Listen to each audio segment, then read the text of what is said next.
Good evening, everybody. Thank you so much for joining me on hashtag Gather to Grow here on Food from Zanzi's Instagram Live. Again, an absolute pleasure to be here, to be with you, to be able to share information with you. Really appreciate you guys coming through. As you're trickling in, please do tell me where you're coming in from.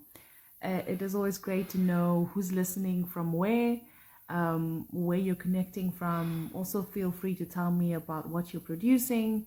Tonight, we are talking farming and rural development.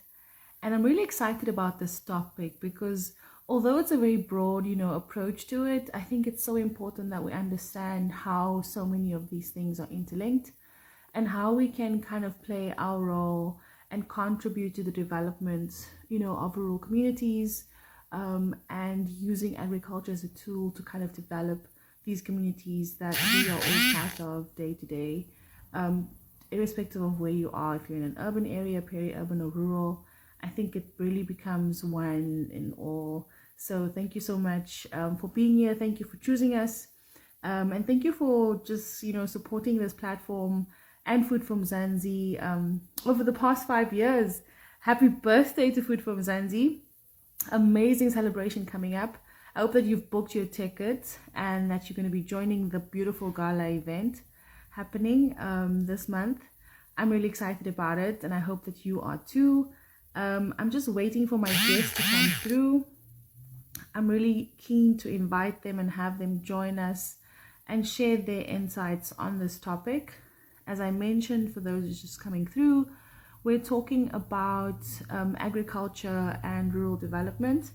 And one of my guests was actually part of my previous session that I had 2 weeks ago, Dr. Andiswa Finka, and she's really great. I mean, she gave us so much insights into our last session. She's actually just joining me now.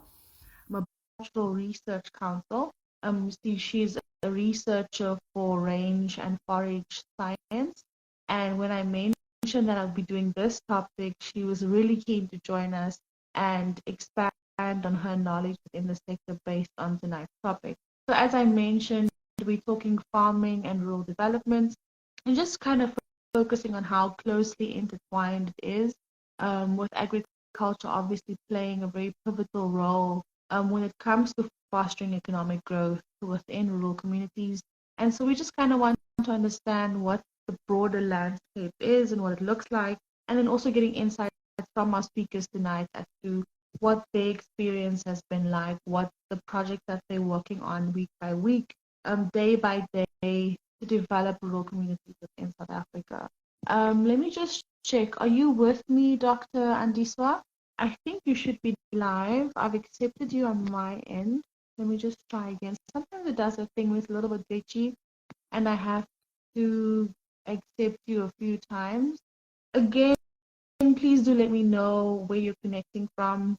I do see some amazing familiar faces, familiar farmers coming through. If I am a bit low on energy today, please forgive me. I was actually talking to someone today about that year-end fatigue. I think I'm finally feeling it. Please tell me if you're feeling it too, because geez, it's like it's hitting me all of a sudden. And I know, people within the agricultural space, they barely get time off during December. So, yeah, how do you usually cope with that? If you're a farmer, if you're in agriculture, if you're not able to take off during this December time, when do you take a break? If you do take a break, if you ever take a break, that's what I should probably also ask. I know the realities of people who work within the sector, and it's not easy. Uh, yeah, just again on our topic tonight, farming and rural development. And tonight I'm inviting back my guest that was with me very recently on the space and on this platform. So I'm hoping to kind of figure out how we can talk more about that as part of this conversation. And then also just talking about other avenues outside of primary agricultural production when it comes to rural development that we can possibly focus on. So I'm talking a lot. Let me try and see if I can get my guest to come through. my one guest is in the space. I'm just accepting her to go live with me. Apologies, sometimes the technology doesn't play along as well. I'm Keith from Limpopo, viewing from Pretoria West. Thank you so much, Keith. Thank you for joining me. Um, it's great to have you with me. It's great to have you here. What do you produce? Are you a farmer? Are you working in agriculture throughout what along the value chain? Do you do agro processing? Also, just generally, if there's any specific topics that you'd like me to cover on this platform, remember I'm open to exploring all avenues. Anything to do with what you're busy with, anything to do with general topics, just to go over some of the topics and things that I'll be focusing on for the rest of this year up until we take a very short break until next year. We'll be talking tonight about rural development and farming. Um, Next week, no, in 2 weeks' time, on the 6th of December, we're talking about exporting in South African agriculture. So just highlighting the opportunities and all that comes with exporting produce. I think it's a very, very important conversation to have. Even if you're just starting out in the sector, familiarizing yourself with these concepts and understanding it is vital from day one, I think. Often it might feel a little bit overwhelming, but just to take the information in little bits and pieces is important. The next one is on the 20th of December, and that will be the last one for 2023. It's going to be around farm safety. And then we'll just be talking about, protecting lives and ensuring overall well-being of people within the agricultural sector. December is usually a very crazy time. I'm not saying that the rest of the year isn't. Farm safety is a challenge throughout the year, but somehow, sometimes during that period, it just goes right up. So I want to just give some awareness or raise some awareness around farm safety during this time. And then I'm really excited about our first topic for 2024, which is around setting farming goals 101. I think this is a great way to start the new year. Yeah, so again, tell me which topics you'd like me to cover, how you'd like me to go about it. Keep saying when it comes to livestock farming, are rabbits a good start? Very good question. Food for Mzansi has actually done farmers. So we have a specific channel called Farmers Inside Track, which gives us insights into all things agriculture. You can literally hear from experts, colleagues within the field, people doing research within agriculture about a specific commodity or specific avenue within agriculture. So we have done a feature on how to start a rabbit farm and what the avenues are. I know that there are quite a few people who does it. There's one guy actually here in the Western Cape that started with rabbit. Um, it's a niche market, but yeah, I think there is ways to kind of navigate it. Are there other livestock farmers in the space who can comment and let us know whether rabbit farming they think is a good place to start? Yeah, I think that's definitely okay. I see my other guest is here. Wakanda Food Accelerator has just joined. That is Jama. She's from Wakanda Food Accelerator. Jama, if you can just click the video button with the plus sign, and that will then enable you to go live with me. I'm not sure why my network is doing this tonight. I'm really struggling, but you do forgive me. um, Please do forgive me. If it does not, if we're not able to connect as we should, and this was unable to join. Okay, and this was still unable to join, but I'm going to keep trying with Jama. Here we go. Hi, Jama. Yeah. Oh, you Okay. Hey, I've got a little person here who's okay. Okay, perfect. Hi. Hello. Welcome to Food from Zanzi's Instagram Live. Thank you, Thank Dawn. you. And my Thank you. apologies for the lateness. I was just struggling with. No. No, no need to apologize. I was rambling on here like a crazy person. I'm sure people are like, tired. I'm sure people are like tired of my voice already. But let's not waste any more time. Just as part of the introduction, we'll switch off cameras now in a moment, just so people can know who you are.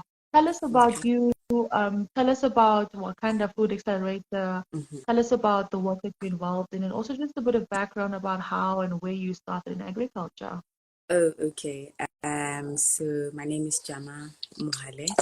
I am a agronomist, which just means that I studied agriculture and yeah, I'm familiar with growing stuff. I now work for Wakanda Food Accelerator, which focuses on incubating small food businesses, so food and beverage businesses.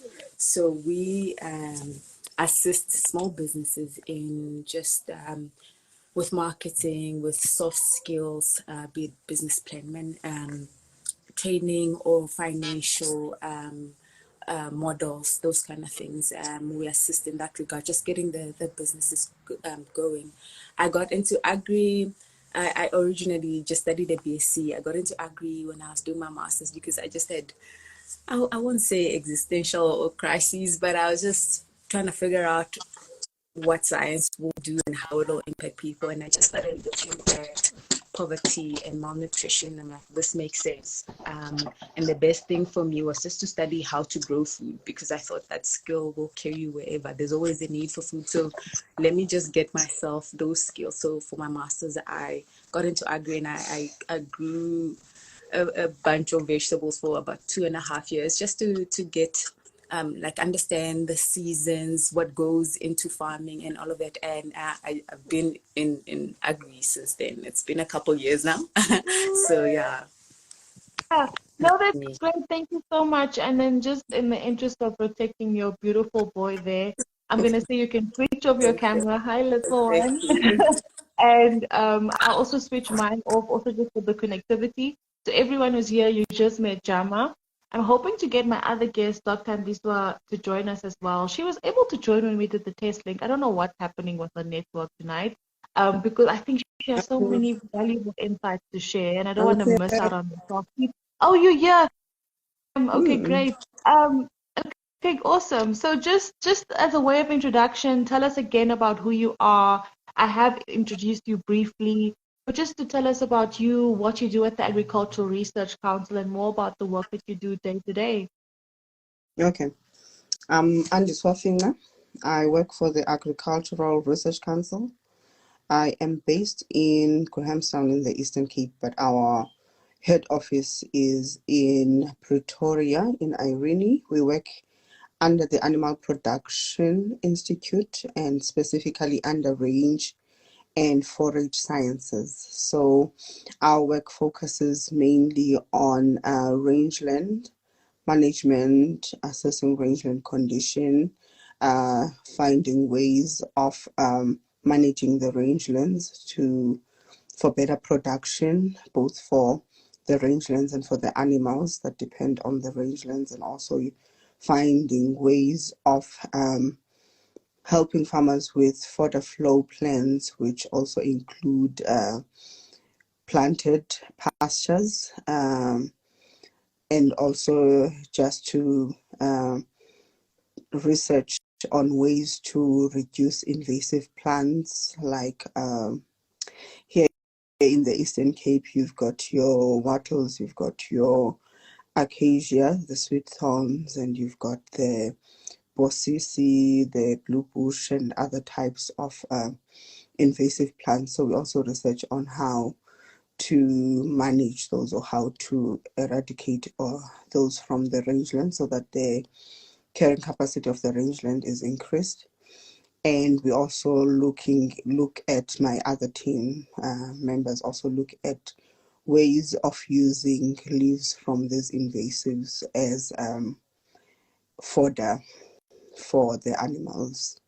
And for me specifically, we have another smaller team that is socio-ecological team. So we work also with farmers, communal farmers, And we also just now including youth to find ways to increase youth participation in agriculture in the rural areas. Absolutely beautiful, and I think that is why you're ideal to join us for this conversation, Dr. Andiswa. And I think I just want to take this moment to again commend you for the amazing work that you're doing within the sector. I know our time is a little bit limited because we started a bit late, so I'm going to jump right into it with our questions. And I think we're going to just set a kind of broader perspective, and then we'll run through some of the basics when it comes to the topic, which again, for those who missed it, who came as we were doing the introductions or came as we started the session already, our topic is around farming and rural development. And we want to specifically explore the link between farming and rural development, including job creation, the creation of jobs and community development within South Africa. I'm going to start with you, Dr. Andiswa, just to give us a bit of an overview of how does farming, and agriculture contribute to job creation in rural areas, and what types of employment opportunities does it generate?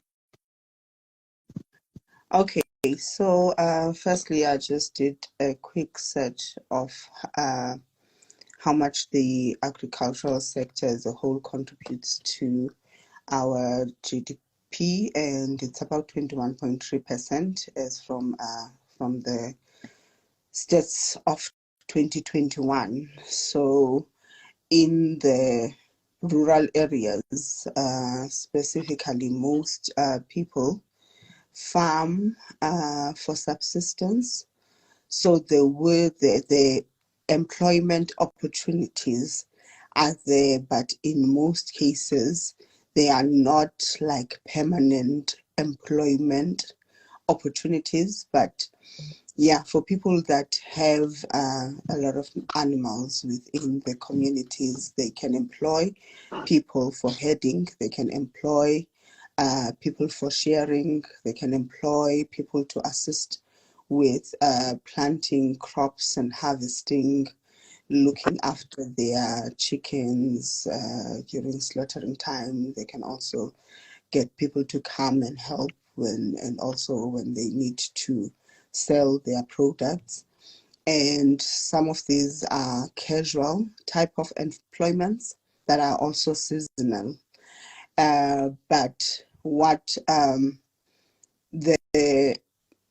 agriculture does provide for people in the rural areas is self-employment. People can actually be keeping animals to sustain themselves and their families.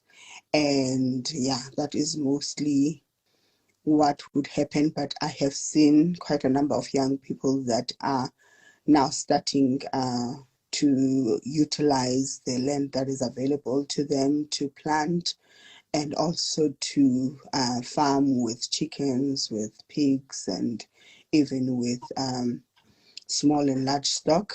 And for those that are starting up, sometimes you would just have one or two people helping out when you need to, but for some that are working in the urban areas, they would actually have people that are permanently in their homes, making sure that they're looking after their animals or they're looking after their arable fields where they're planting to sell stuff.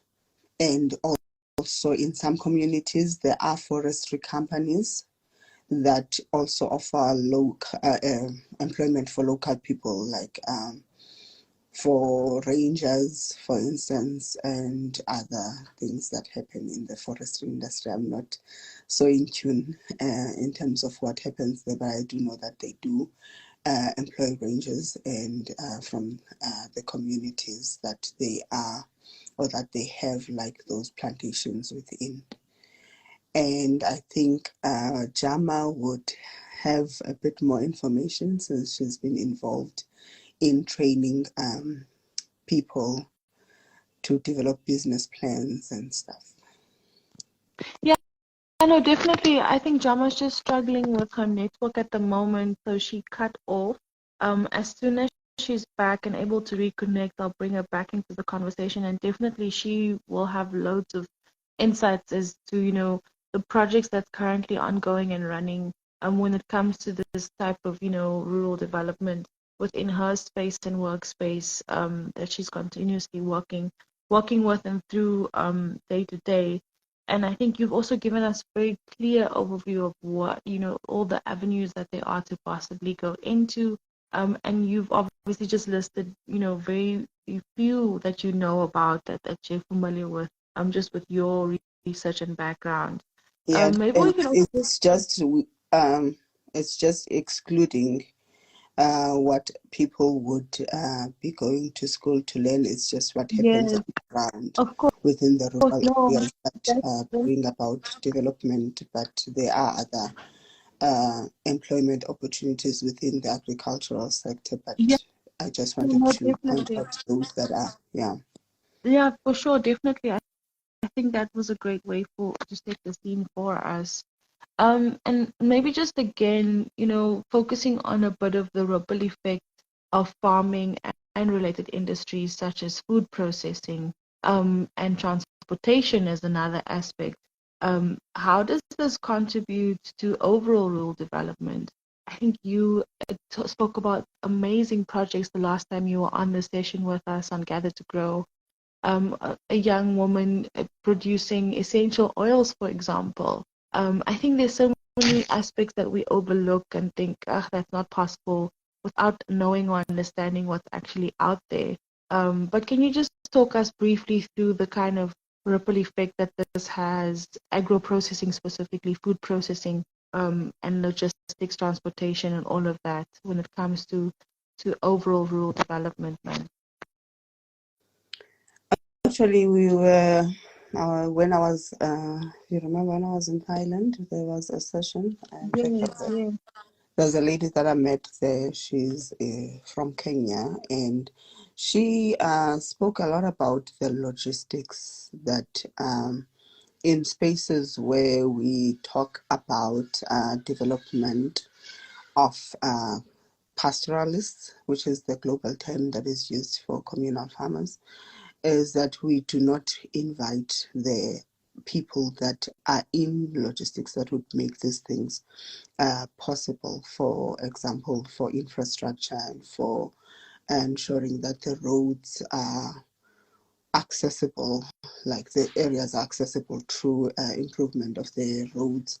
So, based on my understanding at rural level, you will find that the farmers are at the beginning of the value chain. They are the primary producers. So they would either sell their animals to be taken to the feedlots, and then from the feedlots they are prepared for market, or if they are in the position to participate in the markets themselves, in the formal markets themselves, then it is mainly from just the primary produce.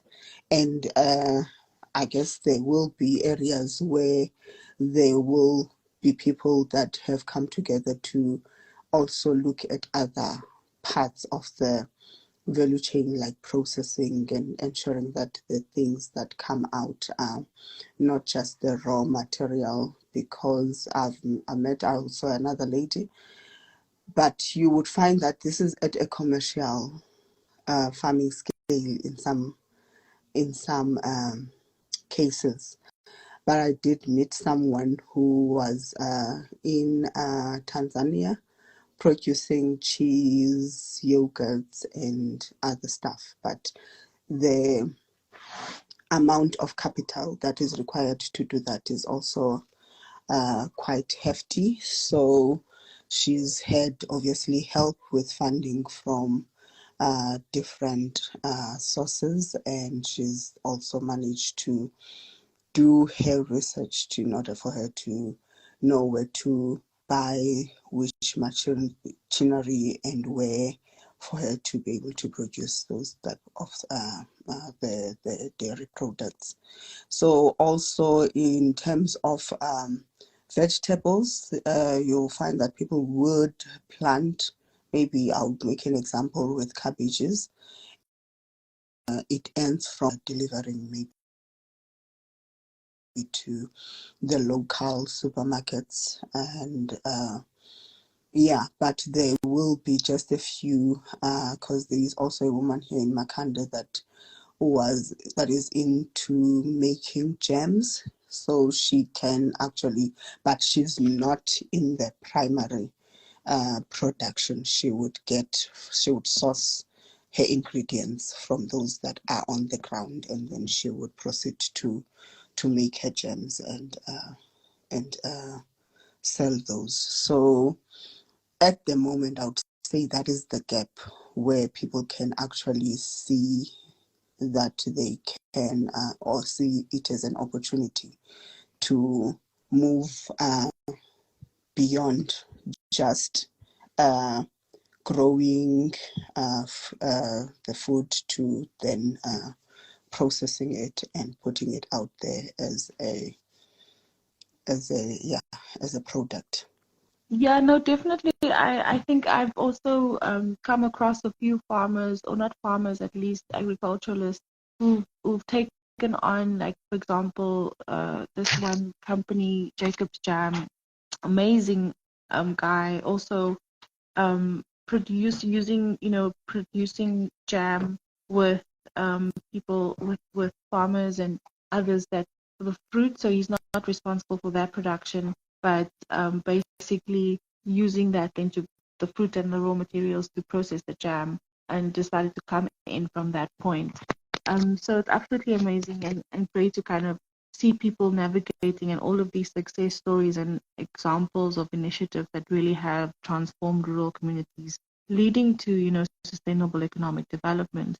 Have you seen, for example, that there are areas where a lot of these developmental projects directly influences or translates into improved infrastructure, education, healthcare services within rural communities, where there's a direct link?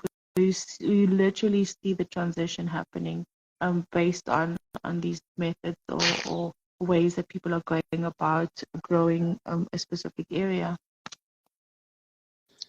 I would say just the inability to be able to make or to provide for yourself through farming would enable you to say maybe upskill yourself,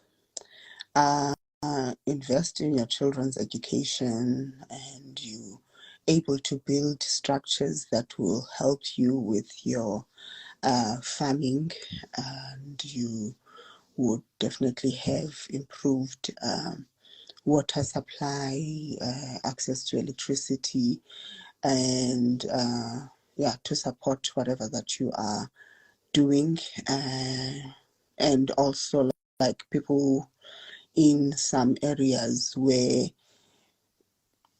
when they are serious about whatever it is that they're doing, where it could be gardening, it could be livestock, but when there is that level of commitment, you would find that there will be external investors, or even the department can help out with sharing sheds, animal handling facilities, and in some villages with irrigation system and even greenhouses for them to improve their production in whatever area that they are focusing on. So when you are at the level where you are able to provide for yourself, then also definitely access to healthcare also becomes more feasible. Thanks so much, Dr. Andiswa. And apologies, we're kind of bombarding you with all the questions tonight. Our other guest, Jama, is having some trouble with connectivity. Also, just again, my screen seems to be black. It usually should be the pretty green Food for Mzansi logo if my camera is not switched on. So do apologize for that. I think the gremlins, the tech gremlins, are just messing us a bit tonight. But you'll obviously understand, and we're going back to the original Food for Mzansi, Gather to Grow, where you just hear our voices for now. I think the content is still valuable, and I hope that you're enjoying it as much as I am. Dr. Andiswa, we have a question here from Matipa saying, secondary production often requires equipment and inputs which makes primary production the easier option. That I agree with. The gap I did notice is in the excess of primary producers being wasted. That's actually a very important point. Any comments on this, Dr. Andiswa? And yeah, that infrastructure and equipment is very vital. Just for example, just going to that guy's factory who's producing the jam, all of that technology that in the it's a lot, and that's the reality of it. Dr. Andiswa, what has your experience been like? I I would agree with what Matipa is saying, but I guess I'm not really getting the second part. The gap I did notice is in the excess Yeah, from so the I think primary. that the food, perhaps what I'm understanding about it is the maybe with regards to the food wastage along the value chain. I don't know if that's what Matipa is referring to. Maybe Matipa, if you can just clarify that part Maybe you of it, and we'll be able can just to. elaborate a little Yes, bit, because please, please, yeah. with us from the primary, like my experience with primary production is that if we're producing for the household, for instance, I'll just make an example with the chickens. If we have chickens here, we utilize each and every aspect of the chicken except for the feathers. And if we have any like cattle, then definitely up to the skin is being utilized. And if you have vegetables, for instance, then you sell some you keep for your home, and some you give to your neighbors and other relatives that are even in urban areas, because we once explored the urban rural linkages, that sometimes even people in the urban areas benefit from what happens in the rural areas. Because if I'm growing stuff in my home, when you come for the weekend, then you go back to work carrying things that are from my garden, carrying chickens that are roaming around my yard, things like that. So maybe in not in the rural, I wouldn't say, if you're talking about just wastage of the food and things, I wouldn't agree that happens within the rural setting, but maybe in other sectors. Yeah, thanks so much for that, Dr. Andiswa. Again, apologies. Our connectivity is not great. Our other guest was not able to join and participate as she would have liked to, and she has so many great insights. Jama is from an amazing program, Wakanda Food Accelerator. She manages their Farmerpreneur program. Her network is just cutting out, so not ideal, but I'm very grateful that Dr. Andiswa is still with us and able to still share some of her insights and valuable, expertise on this topic tonight. If you'd like to contribute as well by sending your questions, do that in the comment box, or you can just pop it in that little question area. Matipa is also just clarifying there, Dr. Andiswa, saying that the need for secondary production in my area would then be to make use of surplus fresh produce. Adding value to that would save the farmer from what would be spoiled. So yeah, just again Yeah, around the totally agree. processing part. I Yeah, totally yeah. Yes. The floor is yours, Because doctor. with oranges, for instance, there will be oranges that you won't be able to use. I'm not saying that there will be. I don't know if there are rural areas that have oranges, except for the orange farms that I know from around the Eastern Cape. But if you have oranges and then you have the surplus, then that could go into jam making and other like fruit juice and yeah. So I do get what you're saying. It is absolutely true, which is why I had said that it is a gap, and it is also an opportunity that could be explored. And yes, it would be nice if also Jama was here, because she might have some insights in terms of where people can go for funding if they wanted to explore that aspect of the value chain. Yeah, no, definitely. I do see that there's a few requests here from people who want to join the conversation. If you have specific insights on the topic, I will allow you into the space as a speaker to come and share and contribute. Maybe just pop me a comment to tell me exactly what you'd like to contribute on, and then it will be nice to have another voice as part of the conversation, seeing that we lost our other guest speaker tonight. So if you'd like to just let me know briefly about what you'd like to ask, contribute to the conversation, I'll accept you then on my side to then share your question. I'm seeing that we have room for more voices tonight. I have a few more questions that I'd like to ask you, Dr. Andiswa, just in terms of our topic, and this is always something that we talk about, the global challenges like climate change, this move towards sustainable farming practices. In the context of all of this, how can this kind of be leveraged to promote environmental stewardship while fostering rural development? What is important about this aspect of it? What should we be thinking about? Where should we be shifting our mindset to when it comes to all of this? Just come again. Sorry. So basically, just asking some questions around, we talk very broadly around issues of climate change, and what I'm asking is specifically around how sustainable farming practices can be leveraged to promote, environmental stewardship while fostering this rural development that you've so beautifully spoken about throughout the country. Okay. Actually, in with climate change, we all know that we are in trouble because of the other countries or the other continents and what they've been doing. And it has been proven by quite a number of scientists that actually we in Africa as a whole, that we actually the people that can actually conserve carbon as a result. Conflicts in other Africa where the government is trying to evict people because they want these carbon credits for themselves. But I was just passing there, but just trying to say that when people are engaged in sustainable farming practices that actually assist in mitigating the effects of climate change, both on the environment, on their animals, if they have animals, on their vegetables, if they have vegetables or fruits, and it also then helps the pocket, if I may put it like that. For instance, I'll make an example because I'm in the rangelands sector.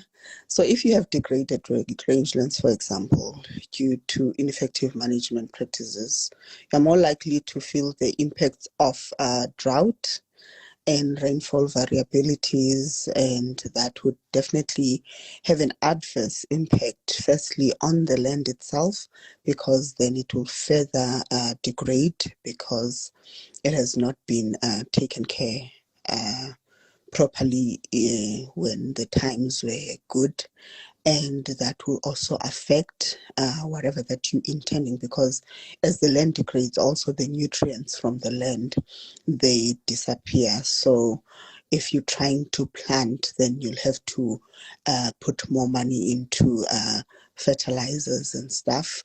And for some lands, they just, you cannot plant what you would like to plant, or what you know would make you money. And if you're talking about animals, your animals will also be adversely affected, and that has an ultimate effect then on your income, your livelihood, and your general well-being as an individual and as the community, and on the rural development itself. Yeah, definitely. I agree with all of those points 100%.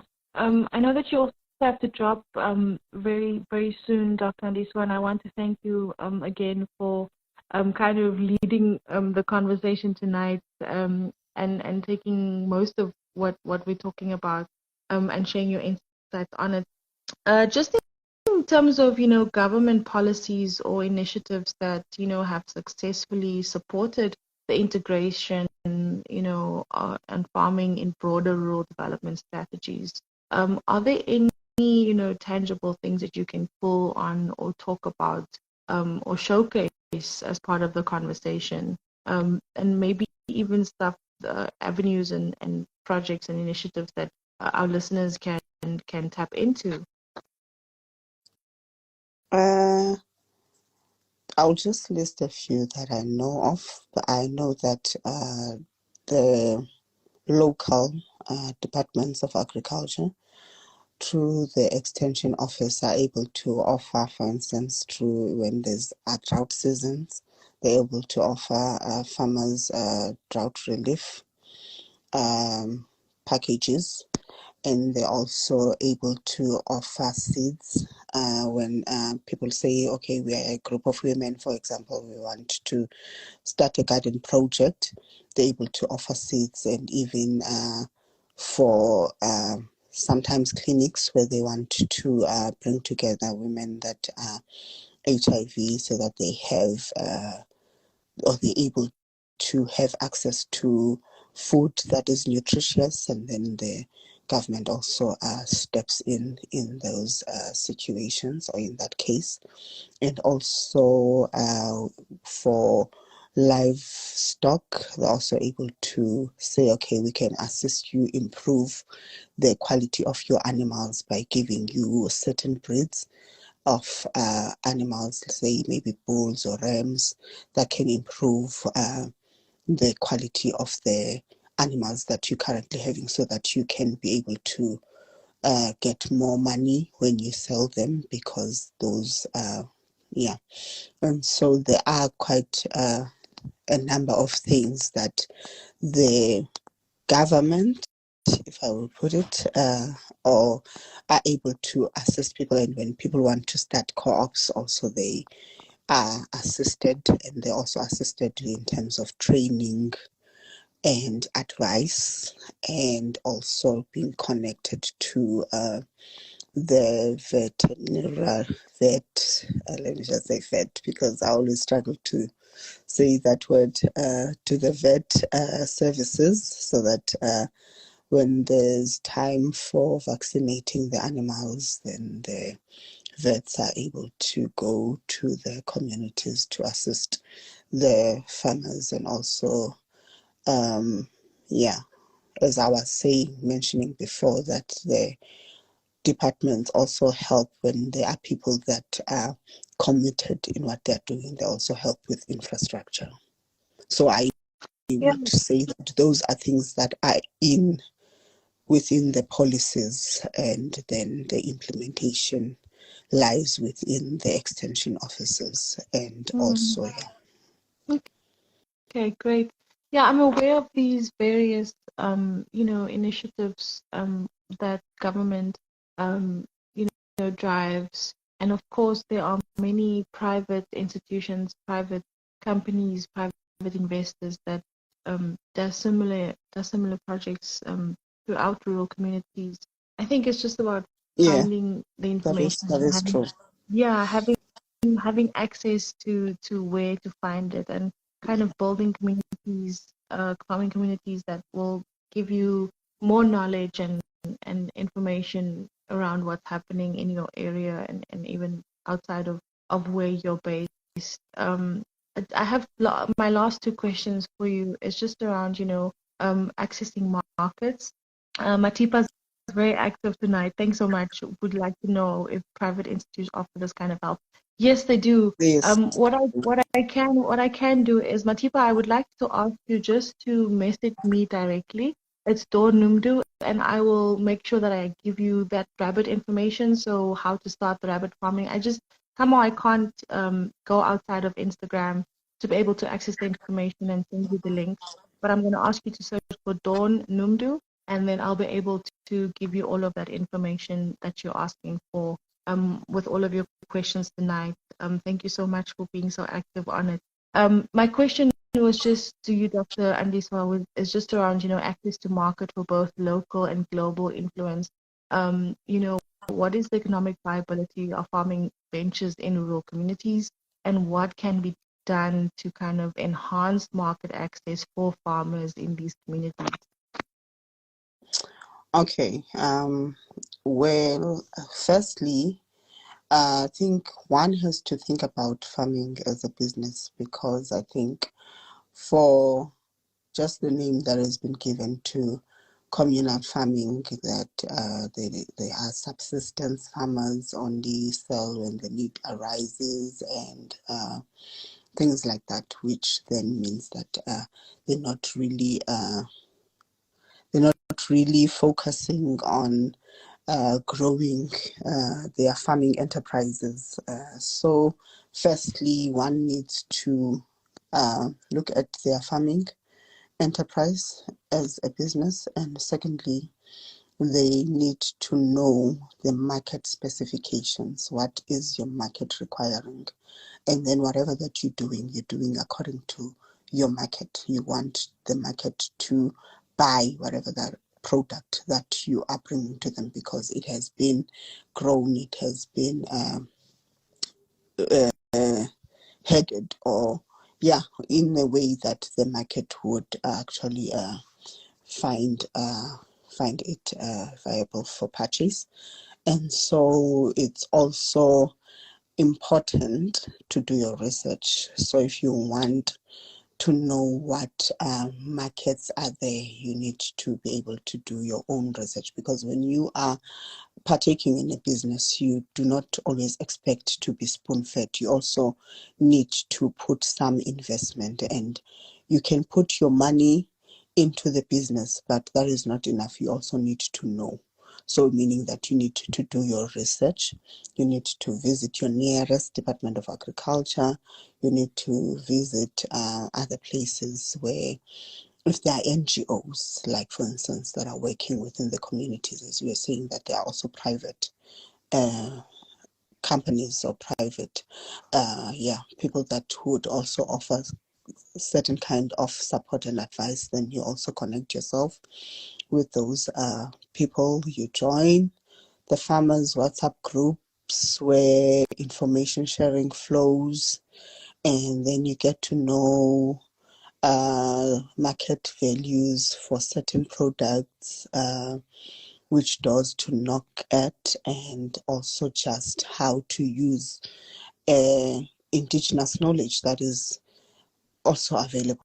Like farmers have quite very, very good indigenous knowledge on how about things that they can do to improve production, just from learning maybe from their fathers and learning from each other. So when you are in the space where you are also amongst other farmers, even like, because the social media is there, then you're able to learn more about how you can access markets. Definitely. Thank you so much for your insights, Dr. Andiswa. Just as we wrap up, I'd like you just to share your last and final comments on tonight's topic, and specifically just also touching on, education and skills development programs related, to contributing to building not just the agricultural sector, but, really driving, a knowledgeable rural workforce, and, to further, support overall development within rural communities. Just those last comments, and then we'll say goodnight. I do apologize once again to everyone for the connectivity, my black screen for some reason. But I think the insight was still very valuable, and I want to thank you for staying on and being patient with us. Your last comment, Dr. Andiswa. Okay, maybe I'll just take it from another 10. Just my experience, because there are trainings that are available for even young people to be to gain skills on different aspects of the whole agricultural sector. But because there's high unemployment rates, there's always that need to, like, people are sitting at home, and then there are trainings that also offer stipends, and you find that people would go to those trainings with no intention of using what they are being trained on. So that is just an aspect that I would actually like to see improve, where people are intentional about developing their skills in agriculture, because in terms of of assisting with reducing the rates of unemployment, it is the way to go, especially if you're in the rural areas, because you have more access to land than someone who is in the townships. For example, I grew up in the township, and I would love to have had an opportunity to have access to land, my father's land, for example, where I can do like something that is agricultural that would also actually improve my life and my livelihoods. So yeah, I would actually say that if people are more intentional about what they are trained on, if there are trainings, because there are free trainings. If you say we are 10 people, and then there will be funding for training those people. But you need to have people being more intentional, and we also need to see more agriculture in high schools, so that, and also just advocacy from young people to get people excited about agriculture, so that they, even when they further their studies, it's not just an option that they take because there are no other options, but it's something that they do because they have love for it. And then when I know a lot of people that are in different disciplines within the agricultural sector, but that also farming back home, and that is improving like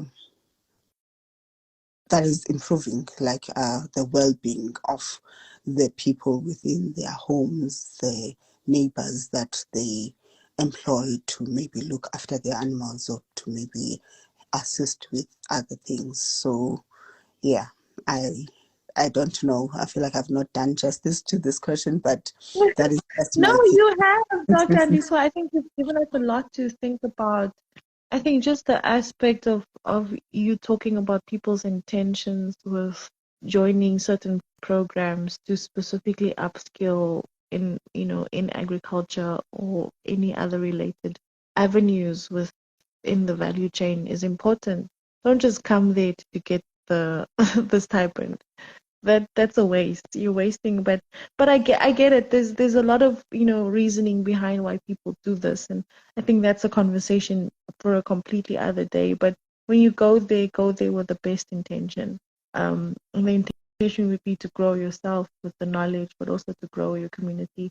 So I think that's a very important aspect. You've done brilliant tonight, and I want to thank you again. I owe you big time for taking on all of these questions. There was supposed to be another voice, but you really, you've given us a lot to think about. So thank you again, Dr. Ndiswa. Dr. Ndiswa is, of course, part of the Agricultural Research Council, and we're hoping to invite her, but not anytime soon again. I think she's given more than enough to this platform for now. But in the near future, I think there's so much that we can talk about in terms of your research on range and forage science. So really, really looking forward to that. My son just announcing that the food is ready, so I'm gonna head out and have a good evening, rest of this evening to everybody else as well. Just a recap on our topics for the next two sessions before we wrap up for the year. We'll be talking about exporting. So exporting within South African agriculture. We'll be highlighting the opportunities and challenges in exporting in South African exporting agricultural products, South African agricultural products to international markets. And then the last topic would be around farm safety. That's on the 20th of December. So just focusing on, all aspects of farm safety, and the concerns around, especially over December. And then the first session for 2024 is going to be on the 10th of January, and we're going to be talking about setting farming goals 101. How to set realistic and achievable farming goals for the upcoming year, including financial targets, production goals, and sustainability objectives. I think this is a really important topic, and I'm hoping to get the most of it for everyone who joins these sessions weekly. Again, we love your feedback. So as a belief, please tell us what you think. If this platform is working, if you're enjoying it. There are some technical aspects that annoys me sometimes, but we forgive each other, we forgive the platform, and we just run with it to get the most out of it. Again, from my side, Donumdu, have a great rest of the evening. Everything of the best with your work in agriculture, irrespective of where you're positioned. If you're just starting out, even if you just have an idea and you want to run with it, everything of the best with that. If you've grown into a newly commercialized space, great on you, and just go from strength to strength.